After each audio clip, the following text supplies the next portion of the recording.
ગુજરાત રાજ્ય કાનૂની સેવા સત્તા મંડળ અમદાવાદના માર્ગદર્શન હેઠળ આણંદ જિલ્લા ન્યાયાલય તથા તાલુકાની કોર્ટમાં આજે રાષ્ટ્રીય લોક અદાલતનું આયોજન કરવામાં આવ્યું હતું। મુખ્ય જિલ્લા ન્યાયાધીશ અને જિલ્લા કાનૂની સેવા સત્તા મંડળ આણંદના ચેરમેન SL ઠાકરના અધ્યક્ષસ્થાને યોજાયેલ આ લોક અદાલતમાં વિવિધ પ્રકારના કેસો સમાધાન માટે રાખવામાં આવ્યા હતા।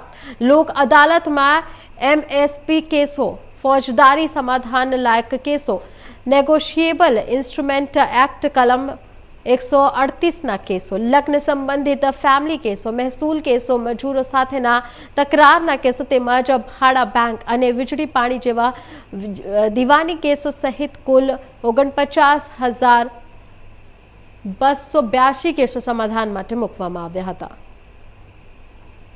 डिस्ट्रिक्ट लीगल सर्विस ऑथोरिटीनो सेक्रेटरी आप सबने जणावुं छुं के आज रोज 2026 प्रथम लोक अदालतનું ઉદ્ઘાટન કરવામાં આવ્યું છે। આ ઉદ્ઘાટન માન્ય ડિસ્ટ્રિક્ટ જજ સાહેબ શ્રી SL ઠક્કર સાહેબ તથા બારના પ્રમુખ શ્રી RT શાહ દ્વારા ઉદ્ઘાટન કરવામાં આવેલું છે।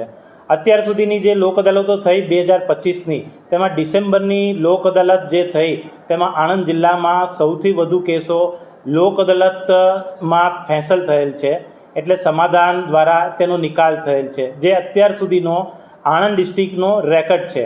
આજ રોજ પણ એટલા બધા ઉત્સાહથી લોકોએ ભાગ લીધેલ છે, જેથી એવું જણાઈ રહ્યું છે કે આજે પણ 2025ના રેકર્ડ તૂટશે। આજે પણ એટલા બધા પક્ષકારોએ પોતાના કેસો મીડિયેશન દ્વારા તથા લોક અદાલતમાં મુકાવડાયેલા છે અને આજ રોજ મોટી સંખ્યામાં બેંકના માણસો તથા બીજી ફાઇનાન્શિયલ ઇન્સ્ટિટ્યુશનના માણસો હાજર રહેલ છે। જેથી आप सर्वने विनंती है कि अत्यारे डिस्ट्रिक्ट कोर्टनी अंदर जे मीडिएशननी कार्यवाही चाली रही है तेमां पोतानो केस जो ना मूकेल होय तो ते मूके अने आवती लोक अदालतनी अंदर पोतानुं योगदान आपे। जय हिंद, जय भारत। लोक अदालतनी अंदर क्या प्रकारना केसो लोक अदालतनी अंदर तमाम क्रिमिनल समाधानकारक केसो होय छे ते मूकवामां आवे छे। नेगोशिएबल इंस्ट्रूमेंट एटले के चेक रिटर्नना केसो जे होय छे ते मूकवामां आवे छे। सिविल दावाओ छे अने मेट्रिमोनियल डिस्प्यूट छे ते मूकवामां आवे छे। लेबर ने लगता केसो होय छे ते मूकवामां आवे छे।